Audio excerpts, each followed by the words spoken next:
welcome back. It is week 23 on Out on That Line. I'm Jeff here with my co-host Alex. Alex, how are we doing this week? I tried to come up with some kind of corny bit to fit 23, and I could not do it. 23andMe was the only thing I had, and something about music being in our DNA, so I think I'm going to try to not make that a bit because it's going to get hard if we get to like 67. Yeah, there's not going to be much we could do for that. I had Michael Jordan and LeBron James bouncing around in my head, but I was like, you know what? We're just going to keep this one nice and clean on the entrance. Yep, we're getting rid of gimmicks in the new year, and we're moving forward. We reserve the right, episode 69, we reserve the right to come up with something for that one. That we're going to keep that in our pocket. It's going to be a nice episode. Yeah, the nicest. So this week, we got a couple things to go over. So we have two albums. The two albums we're going to do by Yellow Days, A Day in a Yellow Beat. We're going to lead off with that one. We also took a look at the 2016 album by Anderson Paak called Malibu. Now, that was a audience request from Patrick, loyal listener, my cousin from up in Vermont. So messaged me out of the blue, just said, you guys should do this one. And, you know, he's made a suggestion before the Whiskey Myers album that we both liked pretty well. This Anderson Paak, I think you were familiar with anyway. I had never listened to him. If I had, you know, I didn't realize it was him.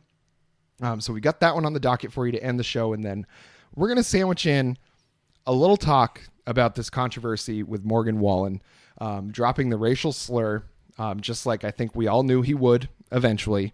And we're gonna talk about that and also country music's current reaction to that. And this we're recording today is the Wednesday, so this happened yesterday, Tuesday. So today is Wednesday, February 3rd. So we've had about 24 hours for this to marinate in the press, on Twitter, with the CMAs, CMT, the Country Music Awards. The ACMs. So they've a lot of different reactions here so far. So we'll get into that, but we want to start with Yellow Days. Now, this one was one that you sent to me, and tell me a little bit about where you found this one. So back when I was living in New York, I had heard a couple songs off of the Harmless Melodies EP that he did. Mm-hmm. Just when you live in hipster-ass Brooklyn and you hang out with other hipsters, they'll drop some interesting nuggets on you. So I listened to that EP and I liked it quite a bit. And then I was on Spotify a couple days ago and it was recommended for you. I was like, oh, I remember that. I remember Yellow Days, so I'll check it out. And I listened to the first 3 or 4 songs, and I sent it to you, just kind of like, check it out, see what you think. Yeah. And then we kind of settled on, like, let's do this for the album. And we were originally going to cover that in its entirety, like song by song, and then do Pac as the top of the show. And then, like, in listening to both of them through in the week leading up, I was like, there is a lot of meat on the Anderson Paak bone and not a lot going on with Yellow Days. Yeah. Which is like, it's interesting because compliment sandwich time. Yellow Days, his real name is George Van de Broek. He's some twiggy little British guy. You can tell he's a really talented musician, but the album, A Day in a Yellow Beat, way too fucking long, way too self-indulgent. The lyrics, there's no excuse for some of the lazy fucking writing on this. It's literally like, baby, I need you bad, why'd you leave me levels of, completely trite. But you can tell that, like, he's onto something sonically. Like, a lot of it sounds like Funkadelic and Herbie Hancock and, like, people that I'm into, and James Brown and Ray Charles. Like, he samples Ray Charles in his... There's 7 fucking interludes on this 24-track album. Yeah, it's a lot. It's a lot. So, I mean, I guess that's my take on it is, like, it's interesting music, but he tried to do too much. Yeah, and I felt exactly the same way. I mean, one of the notes that I wrote was perhaps could have trimmed it down quite a bit.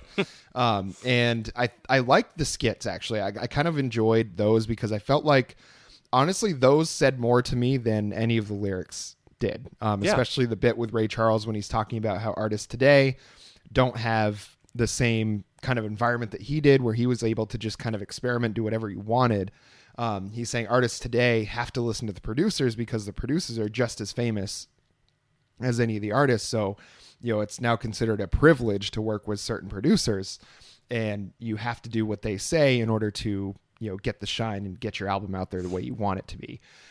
Instead of the producers just finding a way to sell what the artist is already doing, which is, I think, probably a more important thing to do, and probably the music industry would probably benefit a lot if that's the way it went, if that's the way the pipeline went, but as it stands, I think he is right to put that in there because that is kind of how it sounds to me.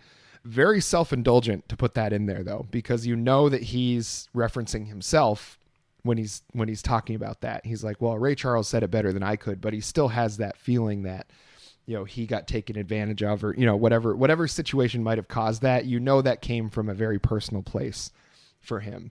But it was overall just a really enjoyable album musically to listen to. Like, there's really no boring parts of it musically. The production was really top notch. So he does have, a really deft touch with melding different genres of music and things like that. But yeah, lyrics, maybe he should just get like somebody he works with that's a singer, or writes the lyrics for him, I think might be his best bet. Yeah, lyrics and his vocals were the two most lacking things. And if you're going to do something where every song kind of feels like a variation on what came before and everything kind of blends together, take a page out of Prince's book and just do like Love Sexy, which is like a 48-minute album that's literally one song, but it just like changes enough throughout that it's an experimental piece on his part. And like, I don't know, this is another case of you listen to the guy, George Van de Brick, you listen to him talk, and he reminds me of Matty Healy from the 1975, just like, what is up with these twiggy, arrogant British motherfuckers who sit there and are like, what I'm doing, no one else is doing. I'm making music that no one else is doing because everyone else allows themselves to be put into a box.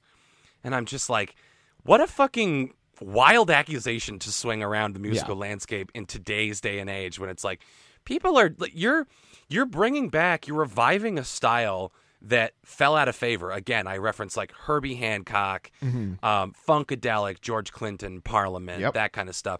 I heard a lot of MF Doom in this, those same tones that Doom would use, especially on Doomsday. You hear that same kind of like 90s Summer in the City vibe, which is all nice. It's all good stuff.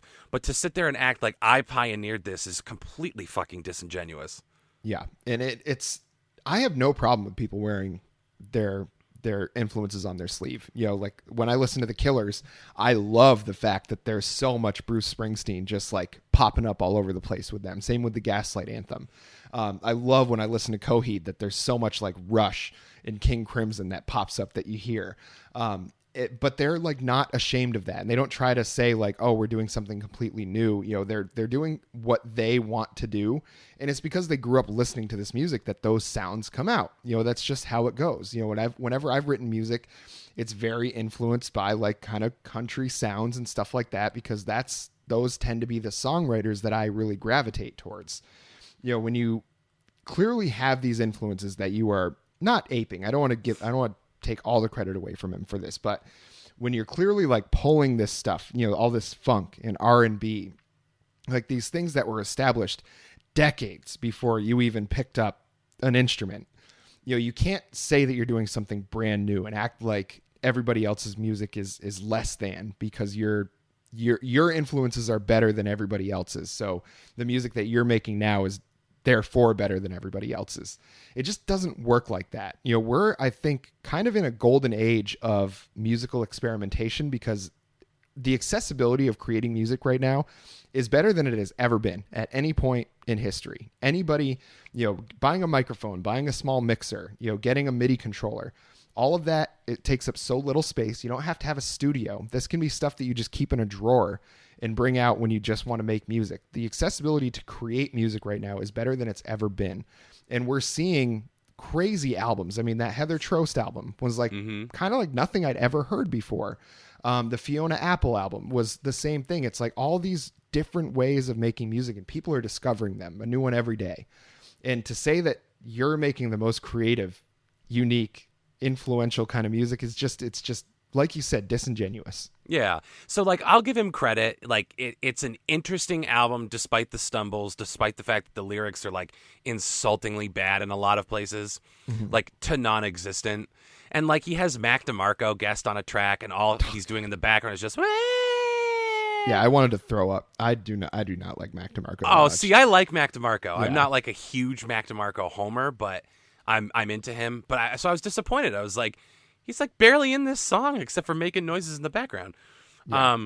And they're very much kind of occupying that same space. And I think Yellow Days has worked with Thundercat in the past too. Mm-hmm. So it's like people that I like associated with it. And it's not, the music is good. The music is really good. Yeah. It just wasn't enough variety over 24 tracks. And this idea that he's creating, like in his own words, it was like an opus on millennial angst or something like that. And I'm like, no. Many people have said they were doing the same thing and done it better. You made fun throwback music, and you should just, again, be proud of that, but you didn't fucking reinvent the wheel. So I guess to kind of put a button on Yellow Days, unless you have more to say. No. To put a button on it on my end, I would say check it out. Check out A Day in a Yellow Beat. Check out the Harmless Melodies EP, which I think is superior and shorter. Check it out. It's maybe not worth your time to sit through the whole thing, so if you're going to only do a couple songs, the ones that I would throw out are Who's There, ! And Love Is Everywhere. Mm-hmm. Check it out. See if it's your thing. So I'm positive on the album, not necessarily the guy that made it. Yeah. Yeah, this is one of those separate the art from the artist kind of things for sure. Yeah. Thankfully, I don't think he's done anything necessarily politically terrible or anything like that that we have to say that separate the art from the artist that a lot of people will say and make us sound like hypocrites or something like that. But I definitely think it's worth checking out. And if nothing else, just like if you're just hanging out, like it's probably a great album to put on the speakers and just like have play in the background. Yeah. There's nothing bad about the music. It's just maybe he needs to be up his own ass a little less about it. Agreed. Yeah. And now, speaking of separating the art from the artist, Morgan Wallen. Now, I'm sure, I don't know what's going to happen in the days to come. From, like I said, we're recording this on the Wednesday, so this has been marinating for 24 hours in the world right now, that Morgan Wallen was videotaped coming back from some bars in Nashville with his buddies, was very loud in his driveway, apparently. So the neighbor came out and was just filming them to be like, have some evidence to be like, you're a terrible neighbor, I'm sure. And Morgan Wallen yelled at one of his friends who, there were no black people present. Not as if having them there would have made this okay. Probably actually would have made it worse. But he decided to drop the N-bomb, in reference to one of his friends. And in full clear video, you can't mistake it. There's no dancing around it. It went viral immediately. I mean, if you're on Twitter involved in the music, following the music industry at all, I mean, this has been a big time story. And I can't really say that I'm very surprised. I think Morgan Wallen I didn't really ever listen to his music until this happened. I was like, well, let me listen to 2 songs here, find out why he was so popular in the first place. But I just saw the situation with SNL where he was supposed to perform and was out at bars making out with girls like the day before, the night before, or something like that, maskless, like totally not taking the pandemic seriously. So they axed him from performing on the show. Rightfully so. The problem is they gave him another spot later on after he'd been able to quarantine and all that. And they even had him in a skit. So while it could have been a learning moment for him, all it did was make his next appearance more popular and got him actually in a skit, which probably would have never happened. So he was encouraged by that. And I think he's got some incidents where he's gotten arrested for drunken disorderly conduct. I mean, it's all of these things I'm saying just to kind of give you the context of the kind of person that we're dealing with here. A pretty remorseless person, at least thus far in his life and his career. Saying that word, completely unacceptable, no matter the situation. It doesn't matter if, maybe, I guess, academically, if you're just like in a college classroom and it has to come up to explain something, maybe you can obviously come up with substitutes for it or just reference it as the N-word and people are going to know what you're talking about. Sure. I really don't think there's any need ever for it to be said by anybody but black people if they feel like they want to say it. Country music industry in general right now is not having a great reaction. His record label, Big Loud Records, has suspended his contract indefinitely. Now, all that says to me is that when this all dies down, they're going to run his PR campaign, said he's gone through counseling, done all this bullshit that all these famous people do when they do stuff like this. And then they're going to come out with this comeback album and we're going to act like this never happened.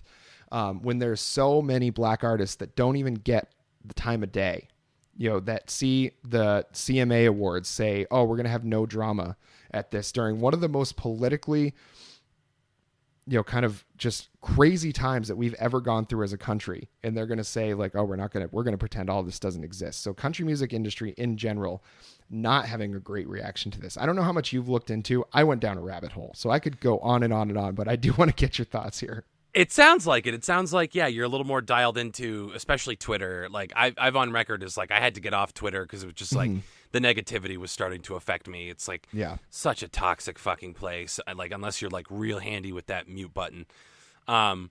So yeah, I guess my reaction is to double back to your thing about like, in an academic setting, is it okay to say?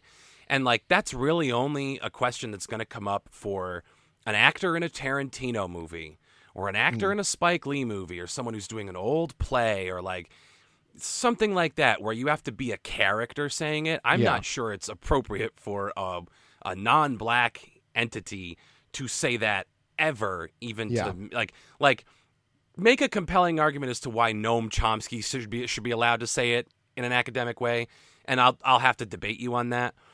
But one thing is clear, and Morgan Wallen certainly does not have the artistic pull to be able to say it, even if he was making a point, which he wasn't. He was throwing it out there like when you were little kids, and you're like, oh, that's fucking gay.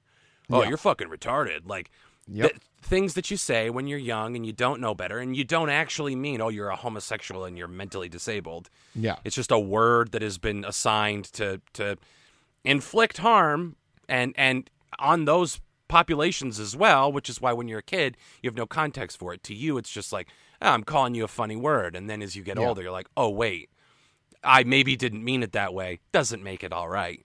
Yeah. And this is coming from me, who has an ironic comedy podcast where like we'll slip it in jest every now and then to like do a bit. So I don't want to be a hypocrite and be like, I never say those things. Yeah. Because like we do a whole bit about like a gay Broadway musical and stuff, but it's never like gay people should be thrown off of roofs for their crimes. Yeah. All of which is to say, Morgan Wallen is completely and utterly, totally fucking ignorant and has been allowed to get away with this. And this is going to sound like the ugly guy with the chip on his shoulder, but because he's a handsome country music star. He looks like Theo fucking Vaughn. He's got the ridiculous mullet and he wears the sleeveless flannel, and you know, the girls, the white women fucking swoon for him. It's the same thing as this Madison Cawthorn asshole that got elected to Congress.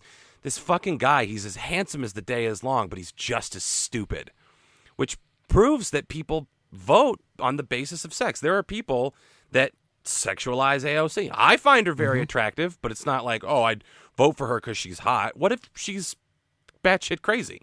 But some people can't separate their attraction to somebody like Morgan Wallen from who they are as a person. So I will be really curious, and you can probably educate me here, on reactions people defending him have had, and the strongest reactions people in country have had coming out against him. So who's really taken a strong stand against him, and who have you seen that's like, well, you have to understand? Yeah, so I don't know if anybody that famous has come out and said you have to understand kind of thing, or like you have to give him a chance. That's all the eggs on Twitter that have come out with that stance. The folks that really have come out, a black country artist named Mickey Guyton. She has really been beating the drum, which is great, because she's also expanding it to include the rest of what country music has done to black artists. You know, we look at what recently they did to Charlie Pride, where they said, we don't want to have any drama at the CMAs, our big award show.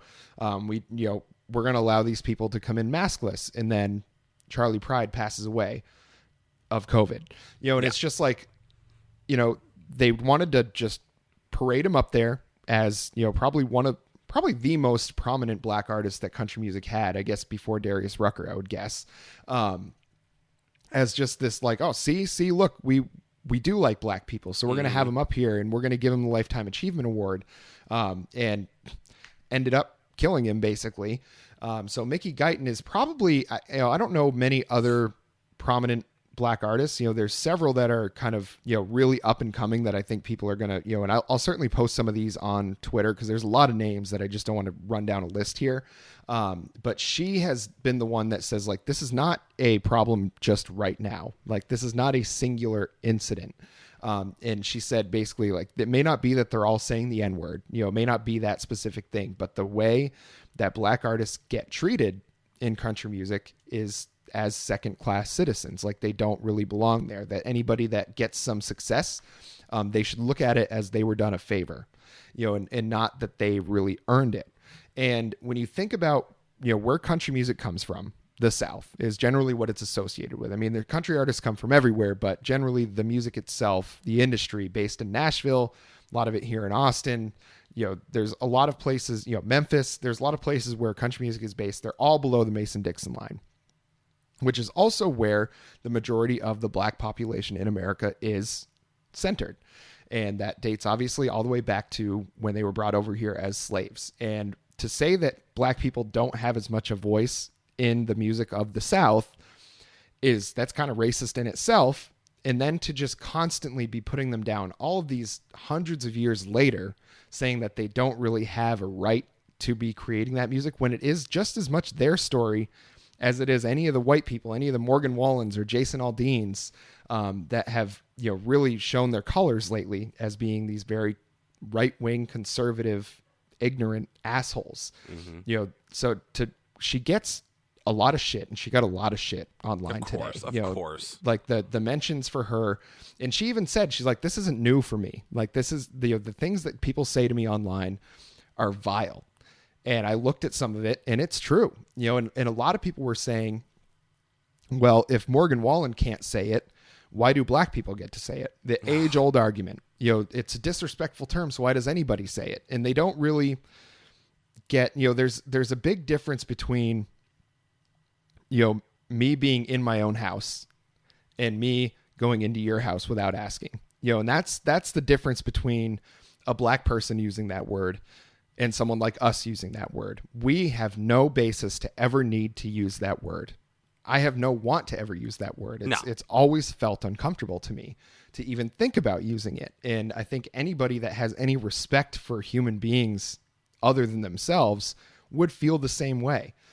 Thankfully, Margot Price, our girl, Jason Isbell, the band Old Dominion, I don't know if it's particular members, but their band Twitter account have all come out and said racism has no place in country music. And that's a drum they've all been beating for a long time as well. Mm-hmm. I mean, Jason Isbell is probably one of the most outspoken male country artists. And I think a lot of them just know that if they come out and say that racism is bad and they come out with that view, there's a lot of ticket sales that are going to go right out the window. So they're just cowards for not, they may feel that racism is bad. They may know that using that word is absolutely wrong in any instance, but if it means they're going to make less money, they're not willing to do it. If it means they're going to get bad coverage in the press, they're not willing to do it because it's such a incestuous industry, I guess. Mm-hmm, like it's really feeds itself. There's very few times do you have crossover the same way you have like pop going to R&B or rock going to pop. There's not as many artists that will be able to cross over, and it's just really disappointing to see that because there's a lot of country artists I like, and honestly I'm a little bit worried about what Chris Stapleton is going to say because he did a song with Morgan Wallen on this double album. Yeah. And while Chris Stapleton is an excellent artist and we have praised him up and down on this podcast, I haven't seen anything from him as of yet to condemn this. And having done a song with him, I feel like there is a responsibility to do so. And keep in mind, this is not a defense of this position. It's just to explain it. But I think there may be a certain element of, well, you don't want to get the reputation of being the guy that turns on your friends and collaborators, right? Mm-hmm. But here's the thing. If we're doing this podcast and it comes out that you're a mass murderer, I'm not going to be compelled to stand by and be like, well, you have to understand, he didn't mass murder me. Yeah. He was my friend. So I hey, not my pig, not my farm. And obviously that's an extreme example, but that's unacceptable in this case. It should be very easy for any civilized human being to go, we don't use slurs against each other, and we don't throw them out casually. And if you have a problem with black people using it, fucking tough. Their reasons are, whatever their reasons are, if it's to take the word back, if it's because they were never affected by it and just think it's funny, whatever the fuck, their reasons are their reasons. It's not really up to white people to intercede, or anyone else for that matter, and we can't use the word, and we need to fucking be okay with that. Why would you want to? Why would you want to use it in the fucking first place unless you are exactly what I think Morgan Wallen is, which is an ignorant fucking goon. And this is a good bridge into between Yellow Days and Anderson Paak. And I'm not trying to say Yellow Days is a racist, but Yellow Days, not a lot going on in those lyrics, right? And I can't really find a lot about his life. So if he's had a really tough life, I don't mean to demean his experience, but it seems like he was a twiggy white British guy that just started making music and people were like, congratulations, have a career. Yeah. Anderson Paak, I mean, we'll get into his life story and his mom's life story. I mean, fucking what a roller coaster. Yeah. And you can argue like, well, how much of music is the artist's backstory and why does that matter? But a good story makes all the difference. So if you've just got this guy and you know nothing about him and he's just making beats basically, all right, that's catchy. But if you know the story behind an artist and they're putting it into their music, it's that much more fucking powerful. So to that end, who am I more interested in? Morgan Wallen being like, tan lines and tailgates, I'm making out with patient zero at a bar during a pandemic, swapping spit, or Mickey Guyton, who, by the way, I've listened to a bunch of her music, and maybe we ought to cover it sometime because she's pretty fucking talented. She's good. And think about exactly that. You are a black female country artist. What is your experience going to be like as an artist, as a woman, as a black woman in this country? Like, there's going to be so much more to draw upon. And I don't mean it in an exploitative way, but I think it fuels her artistic desires because she has something to talk about rather than just like, oh, I'd better put on my best shirt and make the girlies cream. Fucking asshole. Fuck Morgan Wallen. Yeah, and the problem, the biggest problem with Morgan Wallen is I think we all knew what kind of person he was. You know, and I don't think, you know, it didn't take him saying the N-word for me to feel like, well, this guy is probably someone that would say that. Yeah. His album called Dangerous, it's a double album. So, you know, clearly was a prolific enough songwriter to do that, but it's been like setting streaming records. It's been, you know, Rolling Stone had it as the top one on their list of new albums. I mean, they had a whole big feature on him. So like there's been a collective embracing of Morgan Wallen, even after the pandemic stuff, even after he had the drunken disorderly, and the full story about that arrest that he had, and I think it was in like May of last year, the full story of that arrest has still not come out on what he actually did. It's just the names of the charges that he got pressed against him. So I don't know how bad it was. I can imagine if he's the kind of person that would say the N-word, maybe a similar situation happened back then. You know, it's not tough to imagine. And I listened to a couple of the songs because I had honestly never heard it. I'd considered doing that album as one of the ones on the show because it was such a big album. And I was like, well, if it's popular and, you know, it's country, we haven't done that much country recently. I was like, it might be a good fit. I'm glad we didn't because giving that guy any sort of shine would be terrible. And I think we would have also given it a bad review because the songs that I listened to were not great. Yeah. No, he fucking sucks. And I'm sorry, but his apology, with heavy use of air quotes, sucked. Thanks for holding me accountable. I will strive to do better. No, motherfucker. No, sorry. No matter what you say, I don't really accept it. But if we're trying to go with this idea of like people can grow and change and reconciliation, then you need to go, there is no fucking excuse for what I did. And there is no I will be better. I'm going to go away and I'm going to do everything I can to make this right. So I will do better is a vague promise. Make a fucking concrete plan as to how you are going to change this. There's no, I am someone, somewhat controversially, I guess, who has come out and said, when you look at Harvey Weinstein versus Louis C.K., Harvey Weinstein deserves to go to jail forever and Louis C.K. deserves a path to redemption. But he has to do it not on his terms, but on the terms of the people that he hurt and the people that are angry with him. He needs to listen to people and he needs to put in the work. And he chose not to, and people forgave him, and he's back and he does a little bit, and it's funny. It's funny, the bit that he does about getting caught jerking off, but it shows a lack of a willingness to change, and he pivoted to be the victim.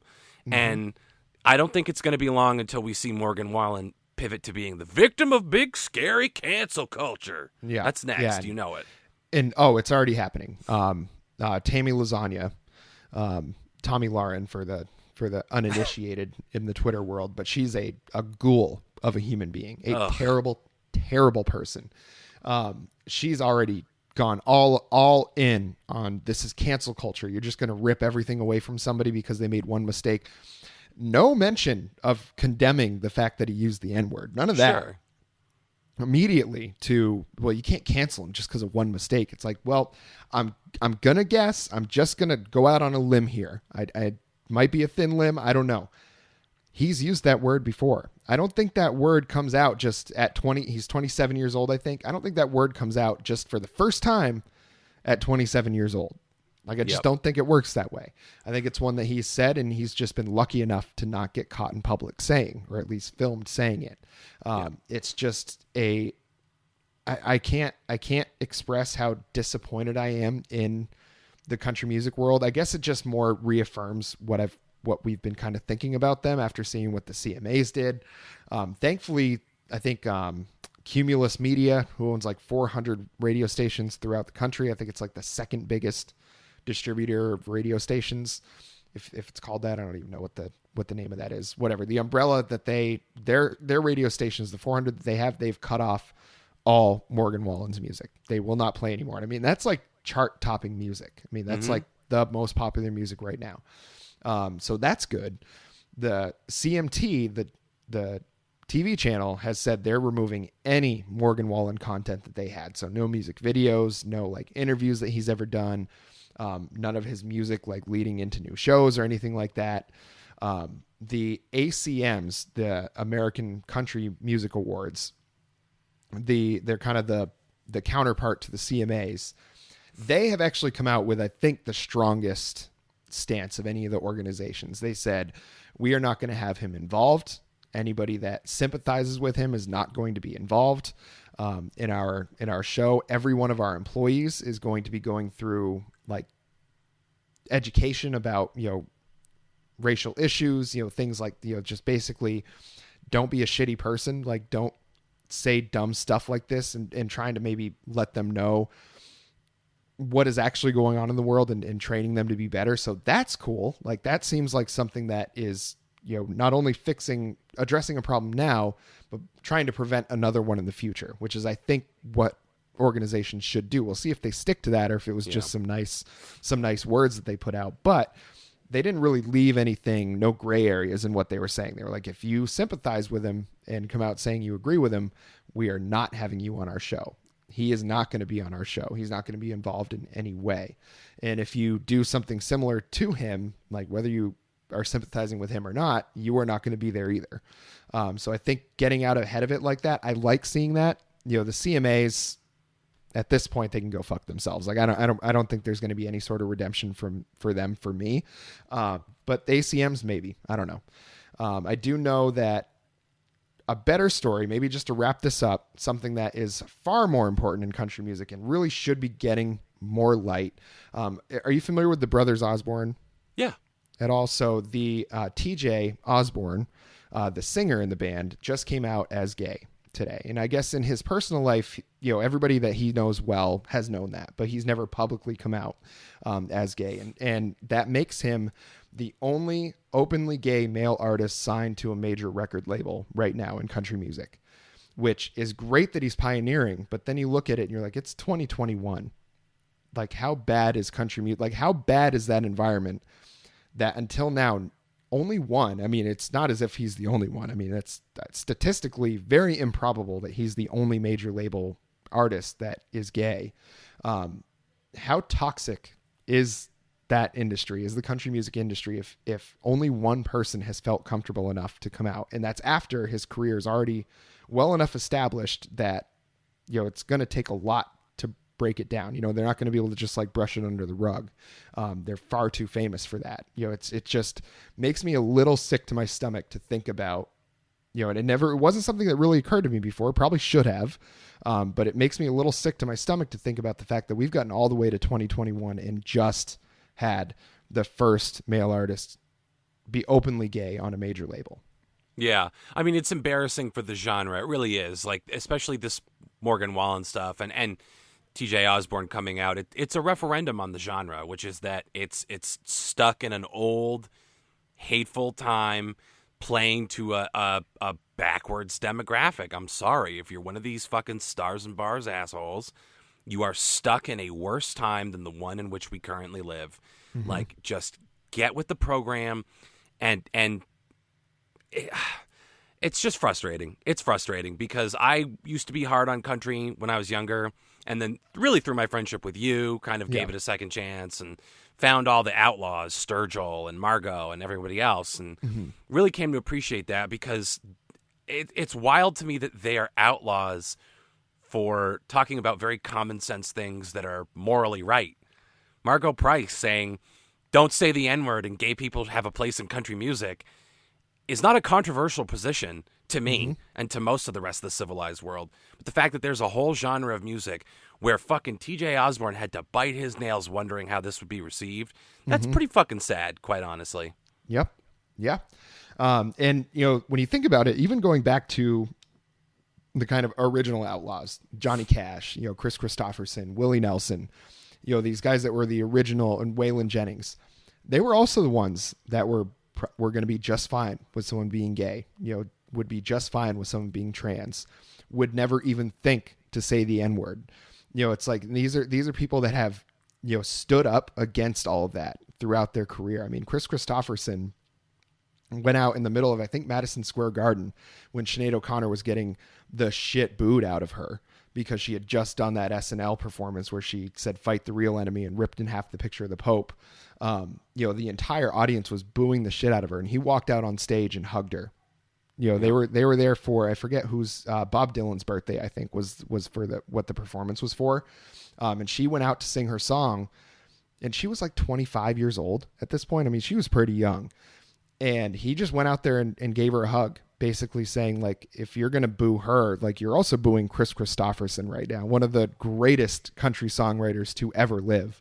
And that's the kind of feeling that I think Tyler Childers, Sturgill, Margot Price, even Casey Musgraves, that's the kind of feeling that they're carrying through. And that's where I think country music needs to be, because the fact that they're seen as the rebels is crazy to me. That needs to be the mainstream. People like Morgan Wallen need to be the ones that are looked at as like the outlaws, as if, and make outlaw a bad thing again. It's just like, it's really disappointing that Morgan Wallen is getting this shine on a day that really should have been TJ Osborne's. That the fact that the bravery that took to come out, and it sounds like he's got all the support in the world from his close friends and his family and everything, which is great. But when you've got an entire fan base that you're not sure exactly how they're going to take it, like, that's got to be so nerve-wracking. And the fact that he's got to have his day overshadowed by Morgan Wallen and his dumbass saying the N-word is just really, really sad to me. It is too sad. TLDR, fuck Morgan Wallen. Go listen to some fucking Brothers Osborne and Mickey Guyton in the meantime. Yeah, absolutely. And also look out. I'm going to definitely post some artists on the Twitter out on that line 1. So if you go follow that, you'll be able to see a bunch of those artists. And there's a lot of really great black artists that really need some shine, and I'll be happy to give it to them. But let's say we get into something that we're in a little better mood about. So this was the audience request from my cousin Patrick. Thank you, Patrick. Loyal listener. We're going to have to get him on the show at some point, I think. Maybe when I'm up in Vermont, we can have him come down. We can do an episode with him. A little whiskey roundtable, yeah. Yeah, beautiful. That's what we can call our interviews. Ooh, the whiskey roundtable? That's not bad. That's not bad. That's not bad. That's not bad. All right, so this is Anderson Paak, the Malibu album. Now, this one came out in 2016. I was not familiar with Anderson Paak at all. I know you were, so why don't you lead us off with this a little bit about maybe his backstory and how this leads into the album. So yeah, this was my exposure to Anderson Paak was through friend of the pod Tyler, who I think made me listen to Oxnard first, and we can get into later like what kind of the deal behind the Oxnard album was, because all the albums he's released were Venice, Malibu, Oxnard, Ventura. So he's just naming his albums after beaches in California. And as he describes it, he's like, we're just going to do a little map up the coast. He's a really interesting guy. Again, we're talking about like, do you need adversity to make great art? You probably don't need it, but I think it certainly does make a very specific flavor of art. And he's got a wild backstory. So real briefly, the broad strokes for like what got him to where he is. His mother is the child of an African-American soldier and a Korean woman during the Korean War. So his mom ended up being put up for adoption after the war. She ended up moving to Compton, grew up there, and then as an adult, she ended up becoming a really successful organic strawberry farmer and became so successful to the point that she and her kids went from living in a 1-bedroom apartment to living in like a mansion, basically, like a 5-bedroom estate. So good for them. That's awesome. And then El Nino happens, and 2 years in a row, their crop got skunked, and they were completely destitute again. But she was super resilient, and she ended up becoming like a wicked gambler and made like a small fortune just kind of playing the ponies. Yeah. But then they found out she had a bunch of undeclared winnings, and she went to jail for 7.5 years. So this is all happening during Anderson Paak's childhood. Yeah. So like this is kind of what informs a lot of his music is what has his struggle been? What has his family been through? How does he pay forward the struggles of the people that supported him? And jumping ahead a little bit, we've got this song, The Season / Carry Me. And his appreciation for his mom is very evident in that song. What I think I like the most about his music is kind of distilled in a quote, which is he believes that in hip hop and R&B, there's kind of a morose streak where he could have taken the things that happened to him and created really dark, really somber music. And instead he's celebrating these experiences as formative, and he's not allowing himself to dwell on the past beyond the point that he can learn something from what happened to him. Yeah. So the quote is, "Everything is temporary, and you should appreciate it while you have it. I love experiencing things that taste great and things that look good, but I also know that they could be gone in a matter of seconds." That's very true. I think that informs all of his artistry. Yeah, that makes sense. Yeah, and I think it's, you definitely see his struggles throughout this, and I saw little tidbits on, I always get all my lyrics from Genius when I can, because they always have the nice little kind of backstories to a lot of the songs, like artist interviews and things like that. It's great for getting context for things when you're trying to unpack a whole album. It's really nice to have that. So on several of these, it did get into that. It talked about his mom, her gambling addiction, and that's badass. As a sports gambler myself, and somebody that, a moderate amount of success with that. It's always great to hear about people that have beaten the system and really, really did something with it. And then the undeclared winnings, even more badass. It's just like a little thumb in her nose to Uncle Sam. I like that. I think did his dad go to jail too? Yeah, and I guess we'll kind of dovetail this with the first song, The Bird, which talks about all of these things. Yeah. His dad was kind of estranged from the family, and I think for some reason the numbers 7 or 14 stand out, and I can't remember which. But when Anderson Paak was young, he and his sister walked in on their dad beating the shit out of their mom. He ended up going away for that, and I believe he died not too long ago. He died, and again was estranged from Anderson Paak. But even that, Paak doesn't talk about like this motherfucker beating up on my mom. He speaks about him in the context of he was a slave to his demons, like drugs and alcohol and his anger and his own destitution. Like he allowed these things to ruin his life, and as such lost the one thing that could have pulled him out of it, which was his family. And it's a lot of those things that he talks about in the song The Bird, where he's just kind of running through in the amp up to the rest of the songs on this album, many of which are primarily about this woman, which I guess you could read as like his actual wife or kind of more of a stand-in mythical woman. But in the ramp up to that, he's kind of letting you know who he is. Yeah. And it's like a really personal song. Yeah, it's I definitely get the sense of him, growing up struggling, but his determination, I think, comes even though his parents did shitty things, even though, his mom gambled and then broke the rules, went to jail. Even as cool as I think that is, the way that they worked hard, the way that she became that very successful strawberry farmer, that's the sort of determination that I think he took from it, instead of just wallowing in the negative things, and I think you made a good point when he mentioned how he always sees like a morose streak in hip hop and stuff. And it's a lot of folks do come from very destitute backgrounds in that, but they don't, I think the difference between those that don't make it and those that are successful is that they don't just dwell on that as its own bad thing. They say, okay, well, that bad thing happened, but I got through it, so I can do this too. I can be successful as well. And I think he takes more of what his parents were successful with more than he takes their mistakes. He sees their mistakes as kind of the one time, like their demons got him, versus, he gives plenty of credit to the fact that they, were able to be successful in some form or another at some point. Yeah, and it's seeing where they fucked up in teaching you what you don't want to do, and then like to kind of move ahead into this one of the songs you picked, "The Waters." Mm-hmm.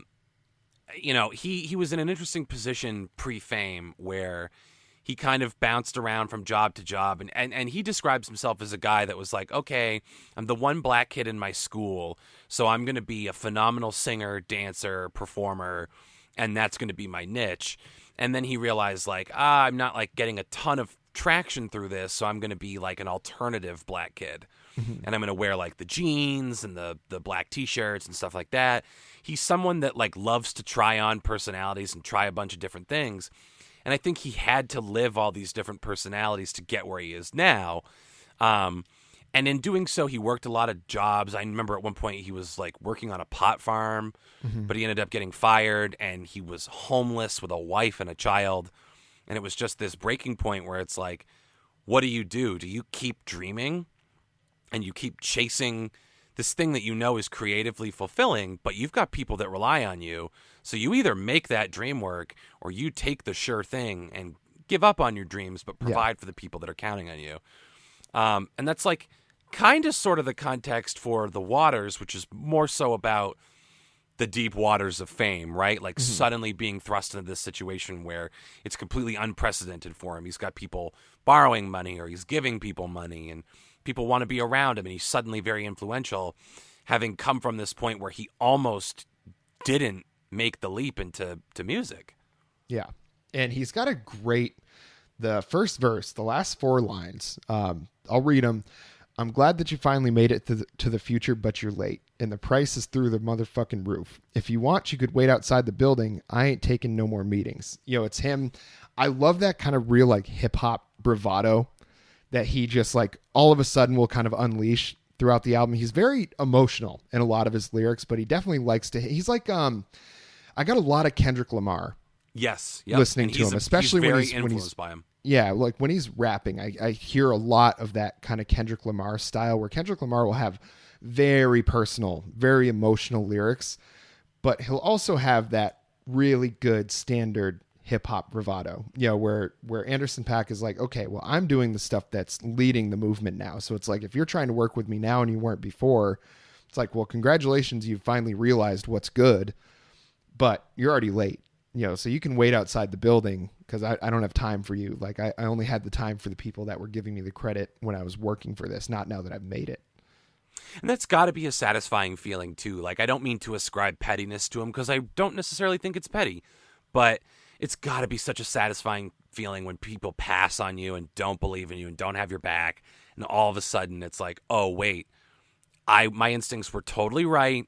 And I'm on the vanguard of something huge, and now they're all like, "Andy, our old pal, our old buddy, yeah. What are you doing? We take you to lunch at Sardi's? Go fuck yourself." Yeah, and it kind of reminds me. I don't know if you ever heard the story of like Shakira when she was first coming out. Like record labels, one of them said, "Oh, you sing like a goat, or you sound like a goat, or something like that." And imagine being that record label now, looking at her as one of the biggest like international superstars. Mm-hmm. Like of the time today, and just being like, well, I guess I was wrong. But it's like, I guess everybody has that, every artist probably has that. I don't know how many were like a sure thing right off the bat and were able to sustain that into really big mega success. I think a lot of them have that story. It sounds like he does too. And I mean, he talks about Air Maxes in this song too, which is just like so near and dear to my heart. Cause I mean, I love Air Maxes. Like if I could wear Air Maxes every day, I definitely would. If I could wear those to work, I wish those would become like business formal wear. Cause I would love to wear some Air Maxes all the time, every day. Well, post-pandemic, you might get your wish. Yeah. All the forecasts are like, we're all going to work from home forever. So, hey.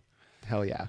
There you go. Load up the Air Max. All the gas money I was going to spend is now just going towards Air Max 90s. Yeah. You're going to need those to walk from the kitchen to the living room. Yeah. Put my feet up while I'm on the phone. Yeah, absolutely. The next song is very interesting. It's kind of a two-part song. This is one that you had chosen, The Season/Carry Me. Yeah, and the season portion of it is kind of rehashing things that are set up in The Bird, which again is this kind of the backstory, what his family went through, what he went through. And then it dovetails into Carry Me, and that is really what kind of got into my heart. So, not to get like overly sentimental, but you know, you and I, we are two guys who were really fortunate to have two really great moms who loved us, took great care of us, gave us great lives. So like, it just kind of like hits me sometimes when it's like I have a bad day at work and like I'm living with my mom right now. So if I have a bad day at work and I just come back and unload on her, I'm like, that's kind of what moms are there to do. And not like yell at her like it's her problem, but just like sit there and ramble about all the bullshit that I had to deal with. That's not her fucking problem, but she just kind of sits there and never is like, you know, oh, well, you should do this. It's always just like, that sucks. Yeah. You know, it's the spirit of let me make you a sandwich with the crust cut off, which is I'm sure she doesn't hate hearing how much you hate working for your dad, though. That's very true. I think there's a certain amount of vindication. And I mean, he put her through hell when they got divorced. Like, I'll be the first one to tell you guys that. I mean, he put her through fucking hell. It's her hometown that he moved to, and he turned everyone in it against her, or tried to. Yeah. So she's had a fucking tough row to hoe herself. I respect the shit out of my mom, and I love her to death. So hearing Anderson Paak talk about this, I'm just like, I gotta just like, it's one of those things that reminds you, you're like, I gotta do more to let her know she's appreciated. And this idea of like, Mama, can you carry me? And I just think about being a little kid and all the times that like, your mom carries you around, and it's like, you know, she kind of gets you over the finish line and stuff. So yeah. I think it's in many ways, a painful song, but also like a triumphant song because it's just he's celebrating the fact that he had a great mom, which I get and I love and appreciate. Yeah, absolutely. And there's so much going on with the production on this song, too, where it seems like because this is the song, I think this is kind of the, you know, even though it's early in the album, I feel like this one is really the like emotional climax of the album, you know, just given the subject matter and just everything he put into it. It's like, it's almost like, and I don't want to like give Phil Spector credit because he was a piece of shit too, you know, rest in garbage. But it's that just a wall of sound, you know, and there's no way to say that without bringing up Phil Spector as well, even though I don't think he deserves any credit here whatsoever.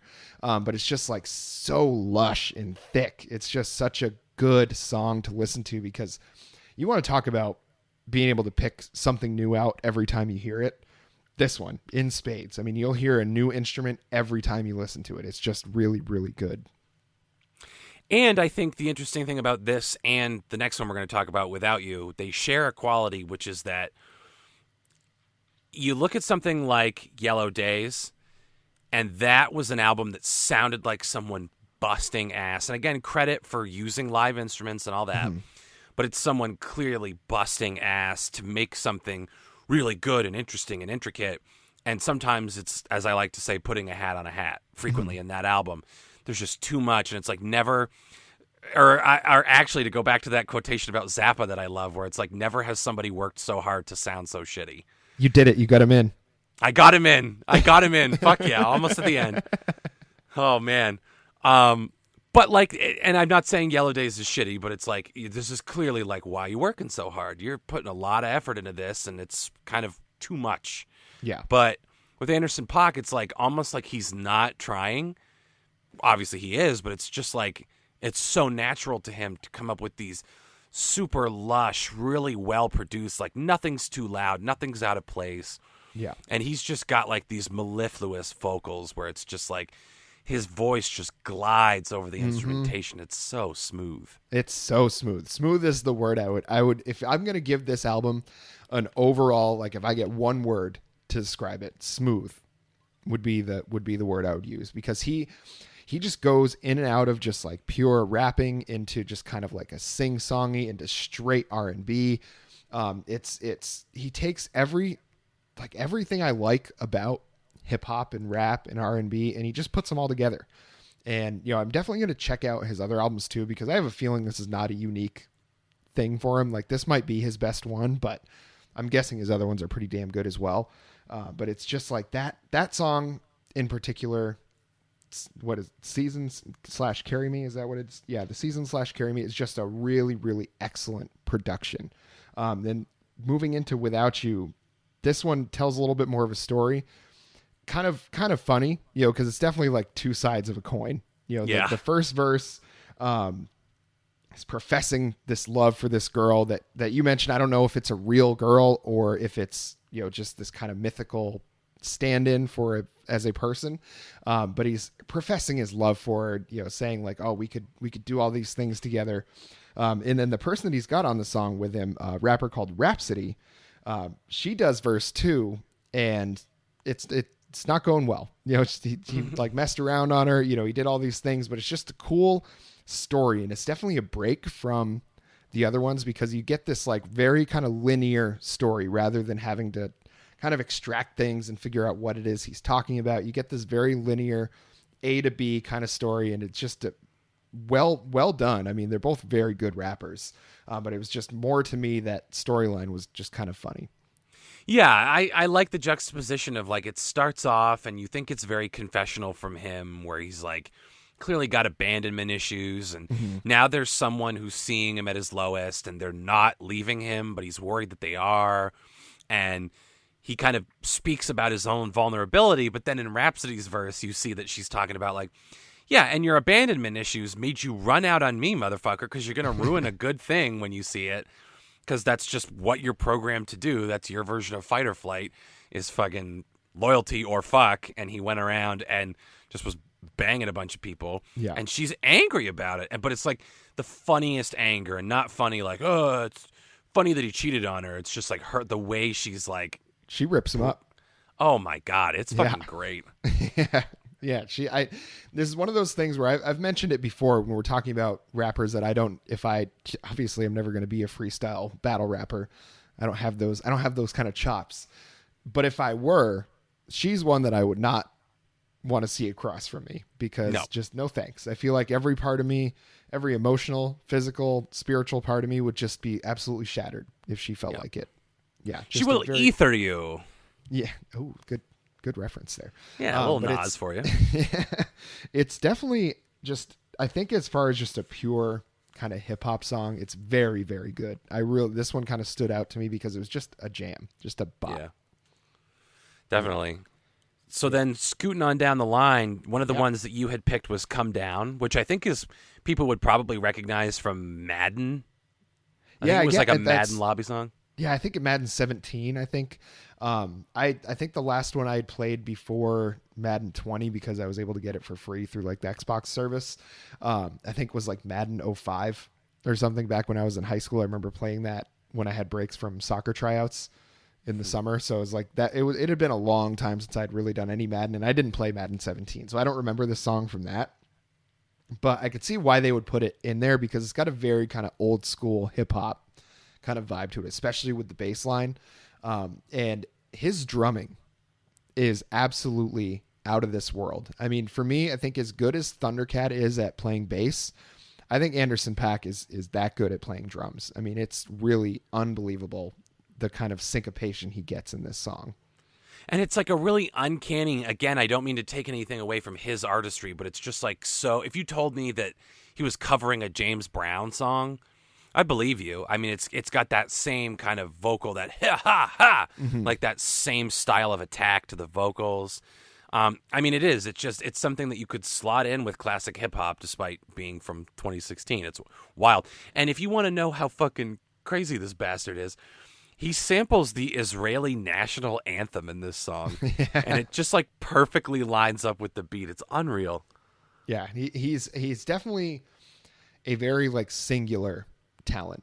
I think he fits, if you just look at him as a person, like he fits this mold as kind of that alternative hip hop artist that's very almost like hype beast kind of thing. You look at him and you think that's all there is, but then you listen to his music and it's like, no, he's not following a style. He is creating one. And I think that's the difference between him and a lot of other artists. That's why he's kind of been really, maybe he hasn't had the huge commercial success that other people have, like a Kendrick Lamar or somebody like that.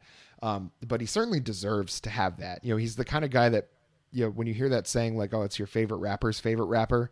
Yeah. He kind of fits that mold of somebody that just is oozing talent out of everything that he does. Quick anecdote too about him. He was going to play in North Carolina pre-pandemic. Mm-hmm. And I was trying to get friends of the pod, Tyler and Tanner, to go down there because my sister lives down there. And I'm like, hey, free place to stay. Like, fuck it, let's drive so we don't have to pay for a plane ticket. It's a 13-hour drive, but between the three of us, like, let's just take some time and road trip it. Why the fuck not? And we got a free place to stay, so it's basically the cost of the ticket.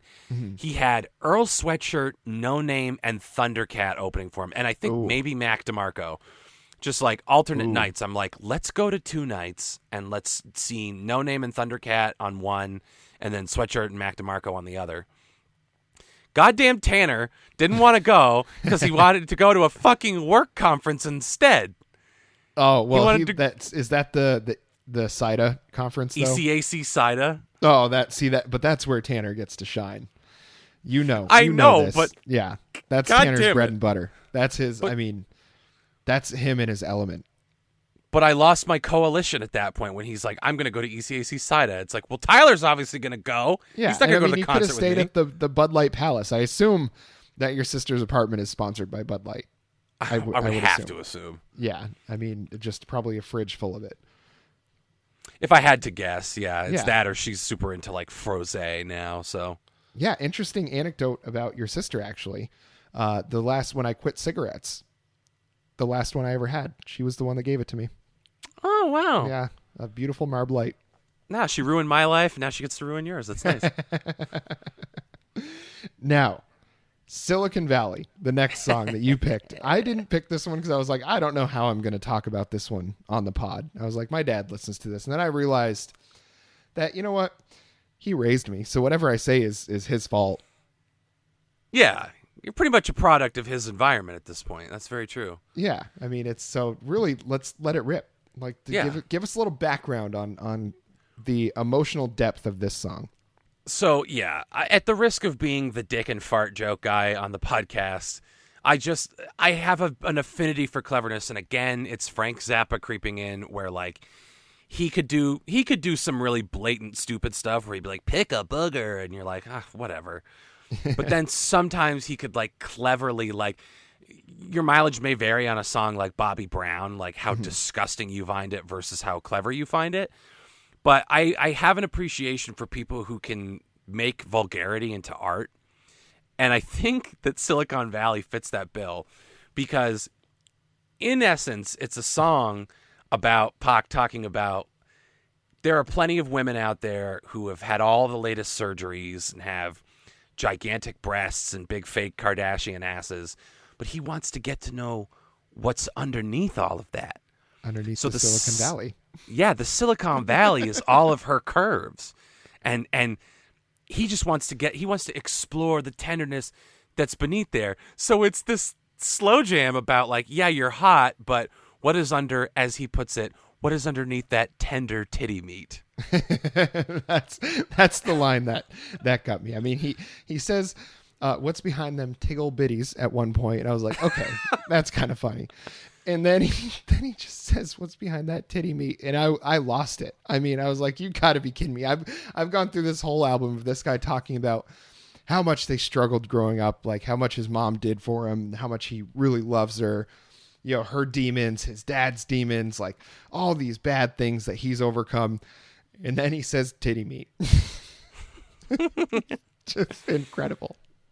Let's dive into some lyrics that I have here.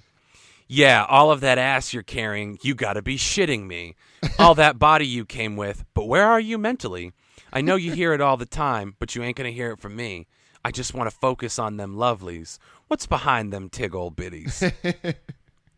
And again, just like, you have all that ass and you gotta be shitting me. I'm like, that's so vulgar, but it's so funny. And like, it's a legitimately good slow jam too. And it's one of those things that like leaps out at you. I remember the first time I was listening to it, I just laughed out loud. As soon as I heard Tender Titty Meat, I was just like, oh my God. Yeah, and the way he does it though is like, yeah, this could have been just like a song like Detachable Penis. You know, it could have been just like that very surface level humor and that's it. But he's talking about Silicon Valley being, you know, and talking about her heart behind those fake breasts, you know, behind that Silicon Valley that she's created. And it's just like, there was no need for that. He didn't have to do that, but he just decided, he's like, you know what? I'm still Anderson Paak, so I can't just have a song about boobs. Like, there's got to be some real deep meaning here. And he found it. He did it. Somehow he did it. I mean, legitimately, the idea of like, you're beautiful, but I want to get to know the real you, and just doing it in a very tongue-in-cheek way is great. And again, to compare and contrast with Yellow Days, there are a lot of songs where it feels like you can't really tell if he's paying tribute or making fun of some of his influences. Like, some of the stuff he does, I'm like, again, is it a Zappa-esque taking the piss out of this person? Or are you trying to pay tribute? And that kind of gets lost. And I feel like Anderson Paak takes this song completely seriously, knowing full well how ridiculous this is, but he's like, whatever, it's a genuine sentiment. I can be funny and say something meaningful at the same time. Watch me. Watch me. He did it. What a song. What a great song. It's great. It's great. And the last one that we picked to talk about, not the last song on the album, but the last one that we're going to really dive into here is called Celebrate. So it's the song right after Silicon Valley. It's the penultimate song on the album. Definitely gets more back to more serious notes than Silicon Valley did. One of the lines that I think stood out to me and kind of really, I think, gives the feeling of the whole song is in the first verse when he says, "But you're doing well. I mean, you're not dead."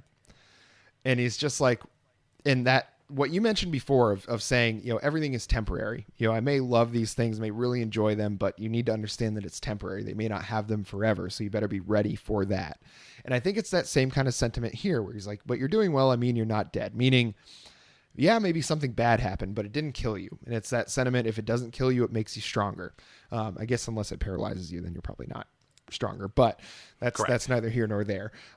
It's, you know, him saying like, don't let those bad things completely stop you from appreciating the good things. You know, being alive in itself is a positive. It means that you have a chance to do something better than what you've been doing or what has happened to you. And I really felt like towards the end of an album where he talks about all these struggles and he talks about these things that have really affected him emotionally, you know, probably physically. I can't imagine growing up in that area that there was any lack of violence in his life. And it's just, you know, a way of saying you can get past it. As long as you're alive, you have a chance. And I like that sentiment. I really think there's a lot to that. Yeah, and then like you said, I mean, he's been what's the Dusty Road quote? Dusty Rhodes. I've wined and dined with kings and queens, and I've slept in alleys eating pork and beans, baby. And that pretty much fits the bill with Anderson Paak, where like he's known what a great life is. He's through his fame, and when his mom was like killing it with the strawberry business, he had affluence, and then there were times where he had the complete opposite.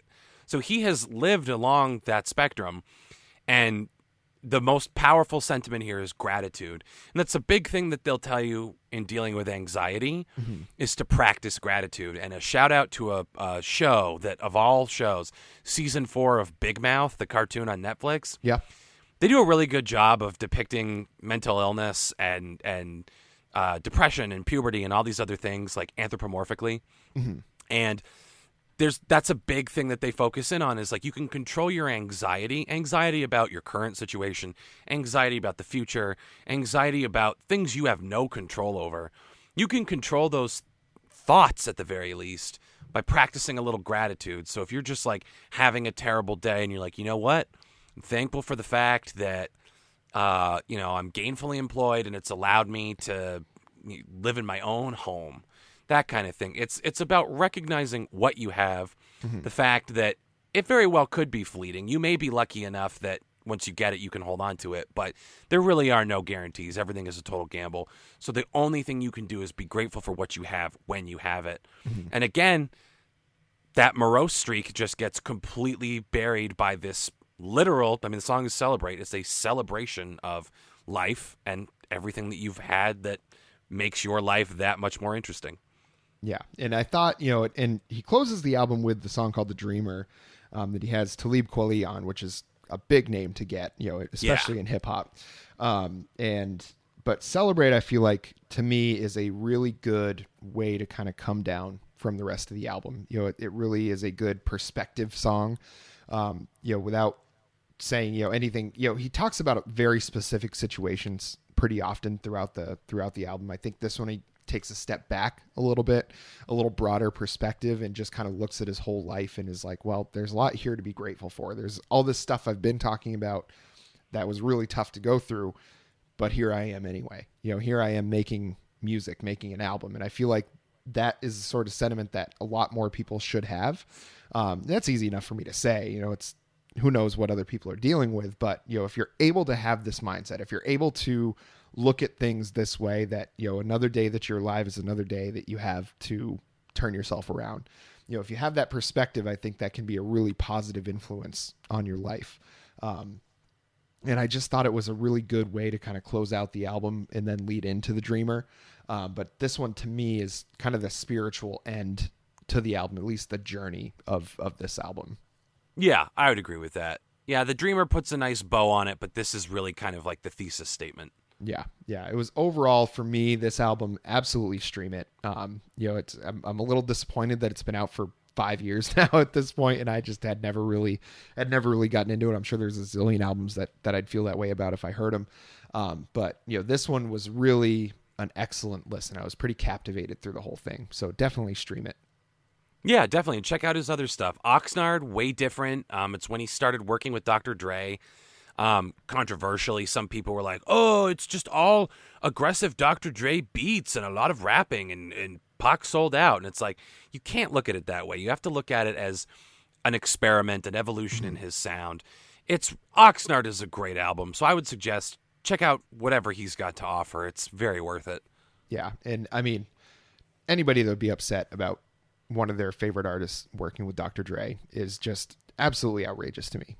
What I can't really wrap my mind around what the thought process behind that must be. Like, I don't know if Dr. Dre, and I like hip hop and rap. I'm certainly not that involved in the community at all, and I don't hear a lot of new stuff really, but I can't imagine that he's looked at as some old fogey that doesn't know what he's doing. He revolutionized rap music. There has to be at least a modicum of respect for that alone.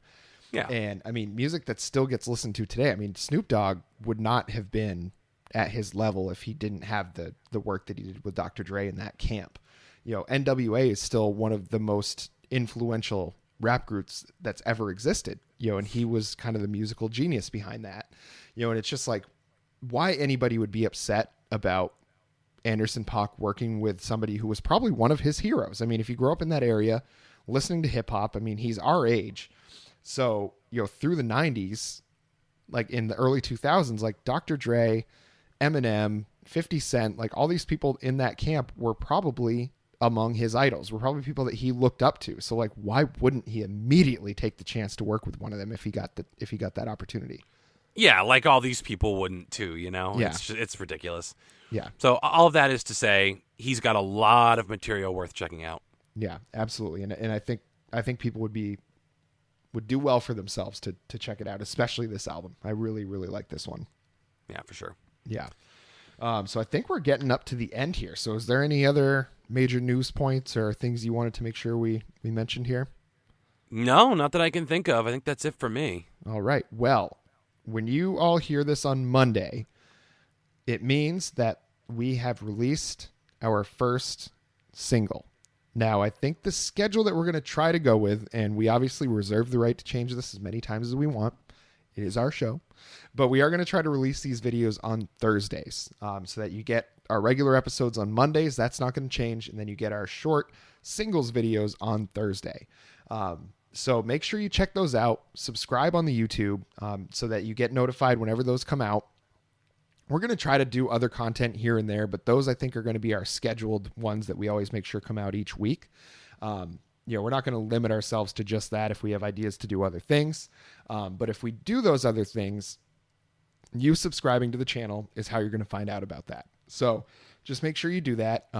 Please let us know if you like the content, if there's something more you want to see from us. We're always open to criticism, to change, to whatever it is. We want to make sure that obviously that we have fun making this, but we want to make sure you have fun listening to it and viewing our content as well. So if there's suggestions you have, we're always open to hear that. And make sure you get us on Instagram at Out on That Line. You can email us outonthatline@gmail.com. Keep up with those album submissions. This one, Anderson Paak, was a suggestion by Patrick, my cousin. Really, really excellent. We enjoy getting these album submissions because it saves us from having to just pick one that we think is going to make for a good show. Takes all the pressure off of that because we know there's at least one person out there that is going to be passionate about hearing it one way or another.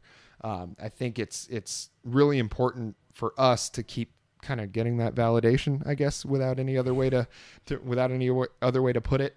And it really means a lot to us that you've listened enough to know, that you want to give us an album. So please keep doing that. Yeah, absolutely. And don't be racist. Remember to listen to Mickey Guyton and fuck Morgan Wallen. Yeah, absolutely. And I think that's it for me. So until next time.